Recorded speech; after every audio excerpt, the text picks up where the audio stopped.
So, what do you do with a bad placement in your birth chart? Maybe you've got a challenging dasha you're going through, you've got a debilitated planet, you're going through your Saturn return or your sati.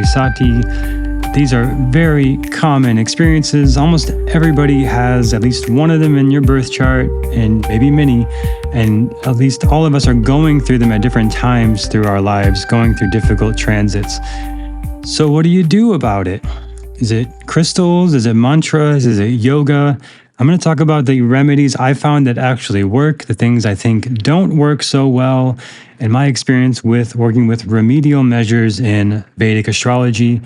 And if you want to learn one of my favorite remedial measures, it's yoga. You can go to quietmind.yoga/workshop, and I'm hosting a free live workshop actually tonight. But if you catch this later, you can catch the replay. quietmind.yoga/workshop. It's called Become Your Own Yoga Teacher. I'm going to share 10 essential skills to deepen your yoga practice and learn how to apply this to your own life. And I actually am going to have a free guide at the end of this episode about yogic remedies, yoga practices, pranayama practices, mantra, things that I've experienced myself and worked with and things that I think are helpful. And it's free, a free guide I've put together over a lot of years of experience. I'm like, I should probably charge for this. It should probably be like a workshop or a book. Eventually, it probably will be. It's something I do teach in my astrology mentorship program. But we're going to go over the main stuff today because it's something that comes up all the time. And I want this resource out there for people so that when people come to me and they're going through difficult things, you have this. So if you know anybody going through a sati, Saturn return, difficult dasha, transit, debilitations in their birth chart, this free guide I'm going to share at the end of this episode is very useful.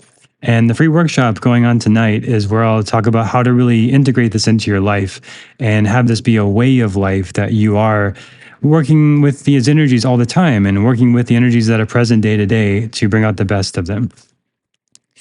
So for me personally, I have Mercury debilitated, and here I am, the host of a podcast, the cosmic joke, right? And I'm using my voice all the time now. But as a kid, I was very shy. And there was even a time, I remember this distinctly, it's a memory that stuck with me for years, still have it. I was like 5 or 6 years old, and there was this woman across the room. I was in this room with like my mom and my grandma and some family members.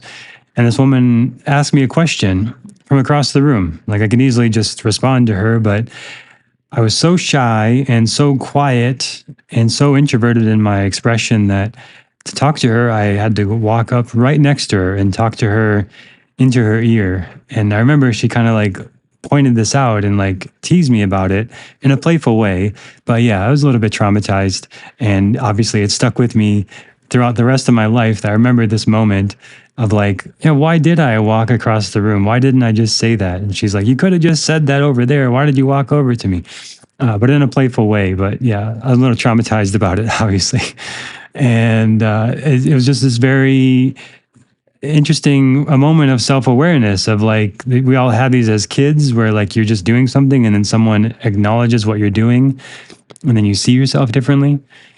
So that happened to me a few other times later on in my teens. Like I would play guitar. I was learning guitar and I would play in my own room and do my own thing. And then one time I was just playing at school, like in a sort of a side hallway by myself. And then suddenly there was a group of people there and like 3 people just showed up, and one of them was like a cute girl who I kind of liked. And suddenly I was not just like playing guitar for myself anymore. I was like performing, and suddenly very shy again, and suddenly very quiet, and like I couldn't talk. Like I tried, like my voice was just stuck. So, this Mercury debilitation definitely has shown up in my life, and I've experienced it in many ways like this. And it's something I worked through a lot. And there was a point where I became a singer of the band, and still was very shy. I learned that Kurt Cobain didn't want to be the singer of Nirvana, so he would, when they started, he was always facing away from the audience. He was like facing a wall and singing because he was so shy. But it's this kind of interesting karmic thing that we all go through. It's like something that is a weakness, an insecurity or challenge becomes a strength. And now we start to own that thing. And obviously he became very successful frontman of Nirvana. And obviously I feel like I've had some success, and now using my voice as my main thing. It's what most people know me for my voice, and I get comments on my voice all the time, compliments for it, which is always still a bit weird for me, and I appreciate it. But it's a long journey I've been on with that. But part of that process was around maybe 24, 25, when I really got into Vedic astrology, switched from Western astrology, learned that my Mercury was debilitated in Vedic, and was like, okay, that sucks. Yeah, it makes sense. I can see where that's come up in my life with this shyness and this lack of using my voice. So, what can I do about it? And I was very lucky to have a great teacher and mentor named Mehtab Benton, who wrote a book called Astrology Yoga. And he talks about things you can do, like remedial practices, yoga practices. He was my yoga teacher and astrology teacher. So, one of those practices was mantra, one of them was breath work, one of them was using gemstones and other crystals and stones, and one was yoga practices. And these are all in his book, Astrology Yoga. I recommend, if you don't have his book, it's a great read, a great reference to have for remedial measures. And the free guide I'll have at the end of this episode also is a great summary of the things you can do. But for me, learning this, okay, I have Mercury debilitated, and now what can I do about it? It actually became very empowering because now I have a way to work with this challenging energy. I have a way to name what it is. Okay, it's not just that I'm shy and like I'm an introvert and that's never going to change. It's okay, I have Mercury in Pisces. And as I learned astrology, and my way of teaching it and understanding it is that every placement is just a potential energy. So Mercury in Pisces can be shy and introverted and lack social skills and things like that. It can also be communicating about spiritual things, can be very intuitive.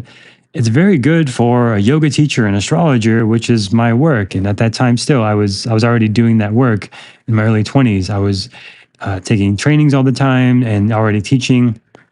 And I didn't really realize it until later, though, until after I did some of these remedial measures. I started doing alternate nostril breathing because that's working with the air element of this Mercury energy, helps to work with the air element. I was writing a lot more. Something also, other things in my chart point to writing being a good form of expressing my ideas and clarifying my thoughts. I've actually been doing a morning journaling practice now forever. I don't know, almost 20 years. Not every single day, not perfect, but almost every day. And that journaling practice helps me sort of process the day and integrate the lessons and insights, and also find my voice and find, like, what am I thinking? What am I feeling? What's going on internally?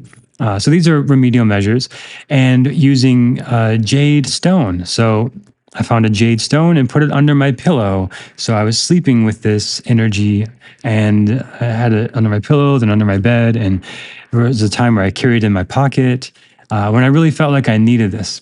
And I would joke with my friends, like, oh man, my Mercury's debilitating so hard today. It's just like having a rough time. I was getting feedback. I had a job as a social worker, and I was getting feedback like, you just need to communicate more. You're not communicating super well. And it's like, oh, come on. Like I think I'm doing so good. I think I'm really doing my best here. I was teaching yoga and thought I was teaching pretty good. But after doing these remedial practices intentionally for a while, and like I mentioned, the pranayama, the breath work, mantra, working with malas and mantra practices with malas, 108 repetitions, learning kirtan. And as a musician, transitioning into kirtan was very good for me. And chanting mantras for like an hour at a time, very good for Mercury, for everybody. And using the jade stone. By a couple of years into that, for me, I was young, so I think I was still like learning a lot. I think if you're older and you do these remedial things, they can be a lot faster. But I was still young and finding my voice and learning a lot. But there was a point where I was teaching a yoga class, and I just felt like my voice opened up. Like there was like this blanket over it, and then suddenly that blanket was lifted, and I had more range in my voice. I had more emotion in my voice. I felt more command of my voice. And I didn't really realize it until looking back and like listening to some recordings of myself when I was starting out. It was very monotone and quiet. I got feedback sometimes that people in the back of the room couldn't hear me. So, teaching yoga helped me find my voice for sure. I mean, that was a huge part of it. I think if I was not teaching yoga, this all would still be a work in progress. So, that was a huge part of just doing something I loved and passionate about and wanted to share it required me to like step out more and express myself more. So, I did that, is expressing my voice through yoga, but these remedial practices also. Now, here's where I want to bring in the skeptical perspective of like, yeah, does putting a gemstone under your pillow really do anything? Or is it because you're thinking about it? That's what does it. Now I'm thinking about my expression, my shyness, my voice, and wanting it to be more authentic and embodied and expressed. Is that what's really making the change? Is that the intention? For me, I think it's a little of column A, a little bit of column B. I think they're both true. And I think it's good to have a skeptical perspective of it and not give too much power to a gemstone or a mantra or anything. Because if you do that, then I've tested this out as well. I've seen this with others. Like, my astrologer said I should get this stone and then I would have the career I want, and nothing happened. And that's all bogus and nonsense and it doesn't work. And there's definitely truth in that. It's like, yeah, a gemstone is not going to change your life. So if you're putting all of your power in that, that's quite disempowering and it's probably not going to work. But if it is part of your intention, and I think intention is everything. So if your intention is, okay, I'm going to get this gemstone and have the intention of, I'll say in my case, again, just finding my voice, feeling more confident, feeling less repressed. One of my early teachers, even, she said this in a compassionate way, but she said, it's like you're walking around unexpressed. Like, I just feel like there's this huge well of something that you want to let out that you're not letting out. And she was right. And it was like a little bit disorienting to hear that in the moment and a little bit hard to hear. But I think a good teacher will give you honest feedback like this in a compassionate way. And it just made me like, but what do I do? How do I bring it out? And, I want to bring it out, like, help me out. And she did. And, and these things helped. And a lot of just an intention around it. So that's what I really want to drive home in this episode is your intention is everything. If you really believe that wearing green on a Wednesday is going to strengthen your Mercury, then it will. And if you think strengthening your Mercury means like communicating better and being more responsive and having less social awkwardness and less social anxiety, feeling more extroverted, all these like Mercury things, then it will. And specifically, you want to know where it is in your chart, right? So I shared my story. I shared a lot about me there. But this is about you, and you're listening because this is for you. And you want to look, and let's talk about Mercury here because we're on this direction. Where is Mercury in your chart? If Mercury is in Pisces like me, then you're going to have a positive use of that by expressing about spirituality, talking about dreams, having good intuition, using your dreams as a source of inspiration. But depending on the sign, it's going to change a lot. That's Mercury in Pisces. But what if Mercury is in Capricorn? Now, this is a much more earthy, grounded energy. And you're going to benefit from talking about things in a practical, grounded, organized way. And these are the kind of people who can do really well in government, law, police enforcement, things like this, where you need to be by the book, you need to be organized, need to be practical, accounting, business management, things like this. Or say your Mercury is in Aries. That's a very quick, intuitive, fast energy. So somebody who needs to think quickly, like an athlete, is a very good placement of Mercury in Aries. Or somebody who works in like media and print and writing, somebody who needs to be quickly sharing ideas and journalism, things like this is very good for Mercury in Aries. So choosing a path in life that harnesses your gifts is going to help a lot. And for me, Mercury in Pisces is a big weakness, especially if I try to go into a corporate world and I have to do all these reports every week and I've got to do all this stuff on the clock. And that's more like Mercury and Capricorn stuff, which isn't good or bad. It's just different. I just would not thrive in that environment. And that's where I struggled a lot, where I was getting that feedback as a social worker. I was getting to use my intuition as a social worker in the actual job, but the admin side of it, I was getting a lot of bad feedback of like, you need to clarify this in your reports. I did not like writing the reports at all. Uh, all this sort of stuff. The paperwork, the admin was not a strength for me, but it would be a strength for somebody with Mercury and Capricorn, unless they've got other things afflicting it. Because we always want to look at the chart holistically. But I'm speaking just on one placement at a time today, right now. But if Mercury is already strong, then maybe you don't want to do a Mercury remedy. Like Mercury in Virgo is exalted. Somebody has Mercury in Virgo is going to be very sharp, detail oriented, quick communication, clear communication. And you might think maybe I have something like that, but I'm talking about spirituality. I'm talking about astrology. So I can do this all day. But I'm not talking about like logic and numbers and all this kind of stuff, which I've actually cultivated. Right. I'm not giving all my power to this Mercury in Pisces and say, oh, I can never do accounting. I can never be responsible. It doesn't work like that. It's like learning your strengths, playing into that, also learning your weaknesses and not saying like, well, I've got Mercury in Pisces, so I just can't be on time. That's not how it works. That's not what I'm saying here. Or say somebody has Venus debilitated in Virgo. Well, I've got Venus in Virgo, so I'm just not good at relationships. Or I've got Mars debilitated in Cancer, so I'm just not athletic. I just can't be active. Right. So we want to be aware of these kind of crutches in astrology and say we always have choice, at least the illusion of choice, at least the perception of choice that we can influence these things. And to influence them, we look to the remedies. So the remedies I've found that actually work are mainly lifestyle oriented. I've talked a bit about yoga things, practices, breath work, mantra, stones. These are all very useful. But again, is it really the practice that's doing it, or is it the intention that's doing it? Because if I go into this same practice with this skeptical, like this is never going to work attitude, it probably won't. As we know with placebo studies, like basically, if you believe a pill is going to work, it's going to work. If you don't believe it's going to work, it's not going to work. I mean, that's been shown so many times in placebo studies. So the power of our mind and our intention is very real and very, scientifically proven. So that's where we want to start with remedies. Let's say you're going through a sati, that's Saturn over the moon and the house before and after. That's a 7.5-year cycle that everyone goes through roughly every 30 years when it's Saturn's over the moon, plus or minus the 7.5 years around that.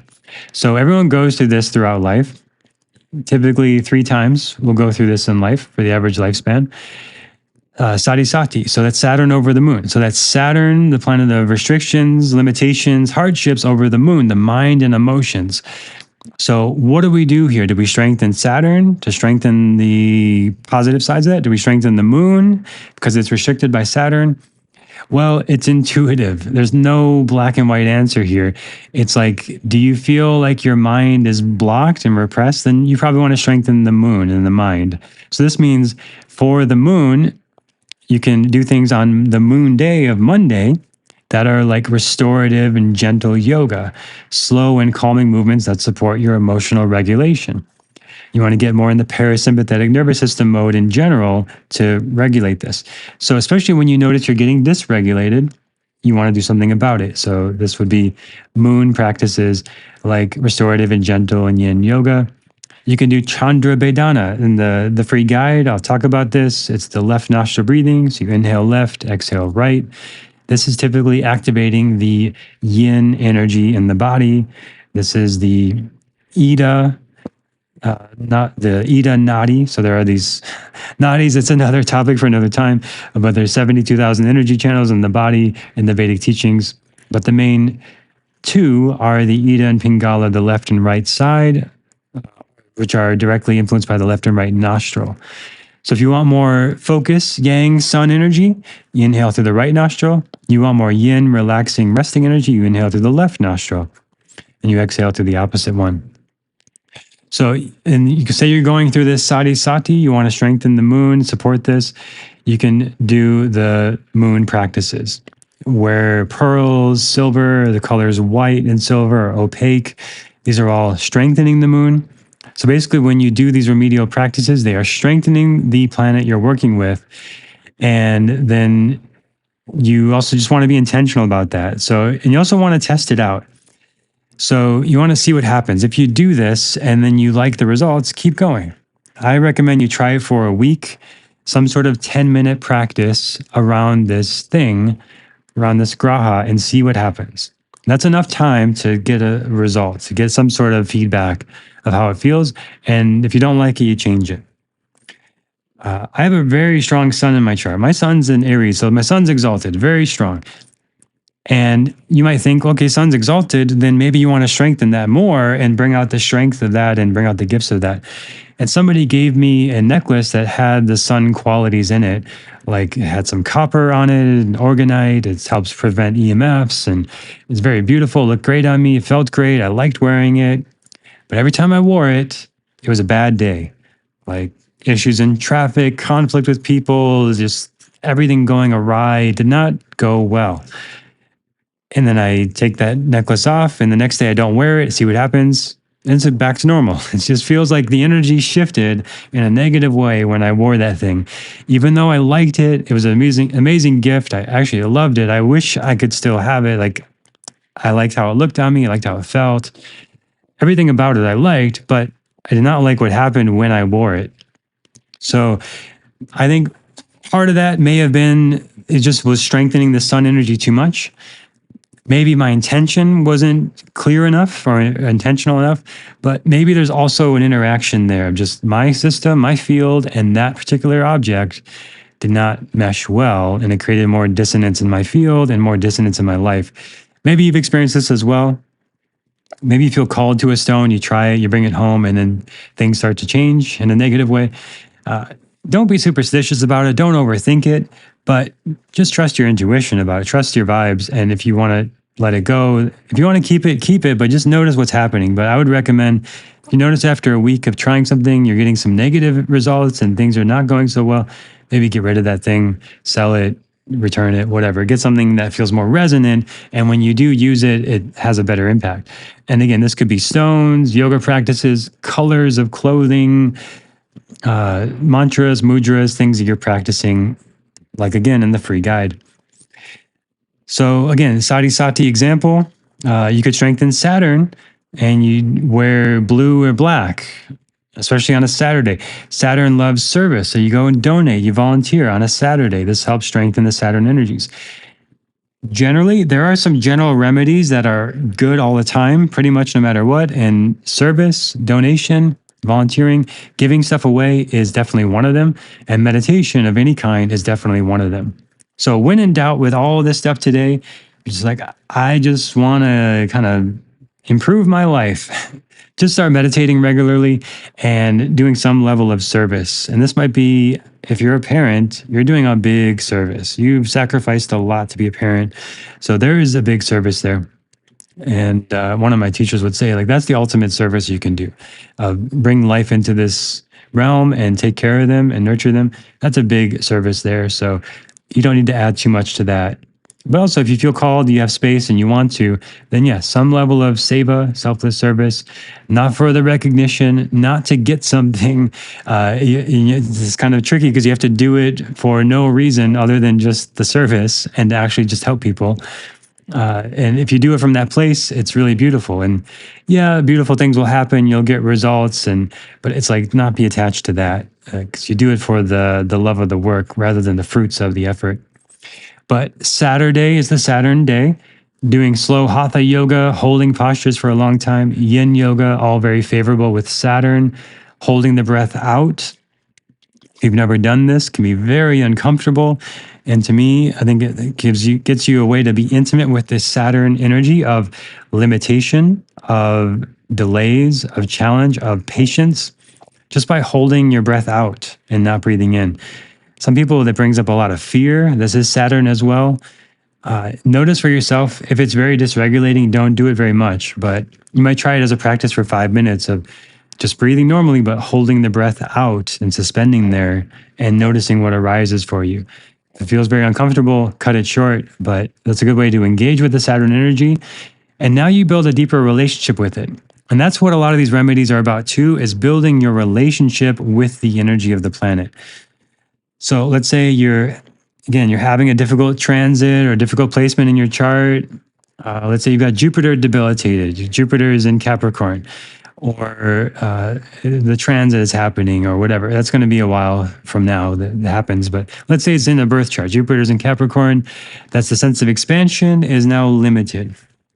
So you may feel like you try to grow in your life, but there's a setback. You feel like there's a cap. You feel like there's blocks. You feel like there's a potential you're not quite living into and you know you could. That's a Jupiter and Capricorn kind of thing.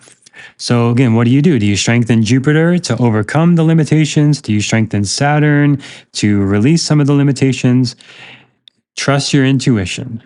Try it out. See what happens. I would not say it's so black and white as to say, okay, we just need to do A, B, and C, and that's always going to work. Because where is Saturn in your chart? What else is going on in your life? What dasha are you in? What transits are you going through? There's a big holistic picture that we can't talk about in this episode because it's going to depend on your chart and everything going on in your life right now as you listen to this. But you can try working with each graha that's involved. So in this case, we're talking about Jupiter and Capricorn. So that means Jupiter and Saturn are involved. So try working with Jupiter, see how that goes. And do what calls to you. If you don't feel called to mantras, don't do mantras. If you don't feel called to pranayama, don't do pranayama. Maybe you feel called to the yoga and you do some sort of heart-opening yoga practices for Jupiter, some sort of meditative practice. Jupiter is the guru. It's about sitting in that wise energy of yourself. So journaling, self-study, meditation, all very good for Jupiter. Try it for a week, at least 10 minutes, see what happens for you. If you like the results, keep going. If you don't like the results, change it. There was a point many years ago where I wanted to expand my income, my business, my personal growth. I just wanted a lot of growth in my life. I was ready. I was like in a new phase of life. So I got a citrine mala, that's Jupiter. It's also the merchant stone. So if you work in business in some form, run your own business, citrine is the merchant stone. If you want to have your own business, citrine, highly recommended. I got a citrine mala, 108 beads. And I use the seed mantras for the chakras. So each chakra has a seed mantra. This is called the bija mantra. Lam, Vam, Ram, Ham, Yam, Aum, and then silence. So there's 7 things there for the 7 chakras, and you visualize up the spine through each chakra.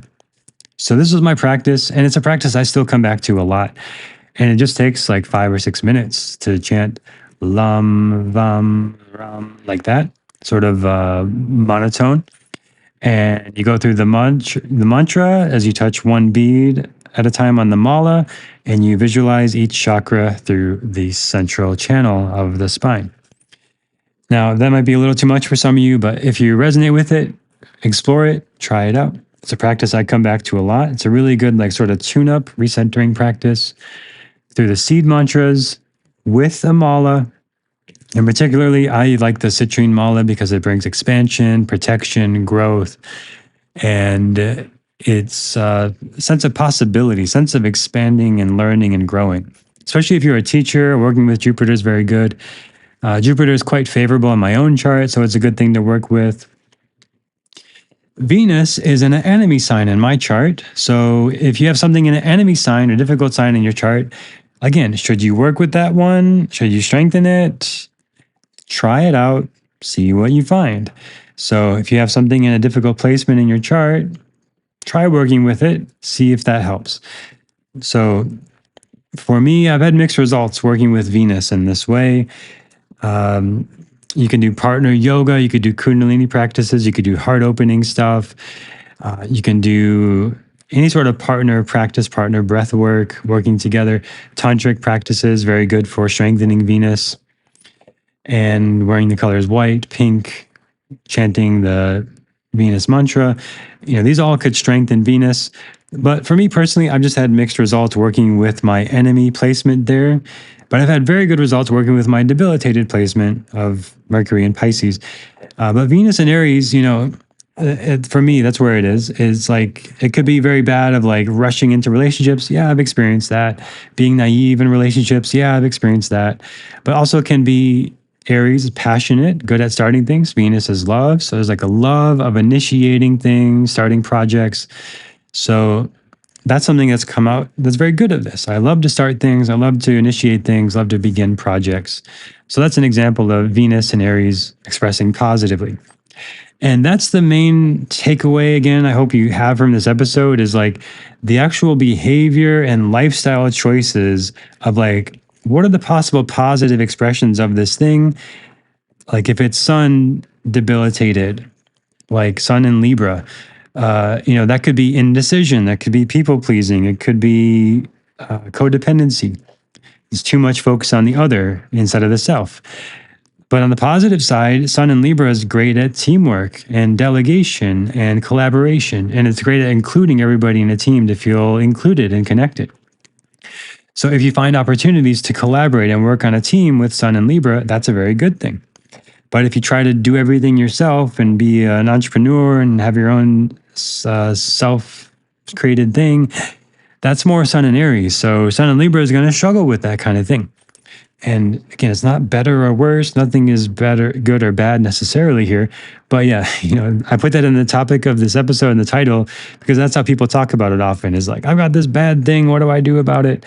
Well, here's some things you can do. You can get the free guide and the link is quietmindastrology.com/remedies. You get the free download and have that. Try some of the remedies, see what calls to you. Don't overthink it. Just trust your intuition.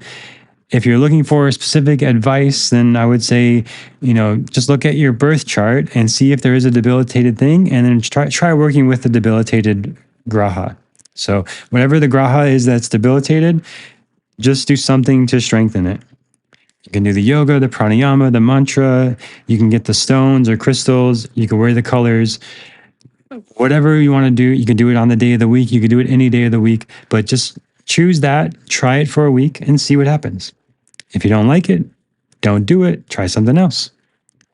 And maybe try your exalted planet. Again, I did my exalted planet and it did not like the results. Did my debilitated planet and I like the results. So I think there's a lot of factors here of what energy we're working with because we're like magicians doing this kind of stuff. Like, if you're open-minded to that, it's like I think we are moving energy in a very subtle way, and there's an ether element in the Vedic tradition that we don't see, that's omnipresent, that is pervading on Earth. That I think it's how Wi-Fi moves through the air. Like there's stuff we don't see, the frequencies we don't see all around us all the time. And doing this kind of stuff is moving those frequencies and moving those energies. So be intentional with it. Focus first on the lifestyle and behavior changes, and then try the practice for a week. Try one that resonates with you. And then if you like it, keep doing it. And if you want more support on this and you want to go deeper into actually learning how to integrate and work with all these energies, that's what I teach in the Quiet Mind Yoga free workshop that I'm doing. That's at quietmind.yoga/workshop.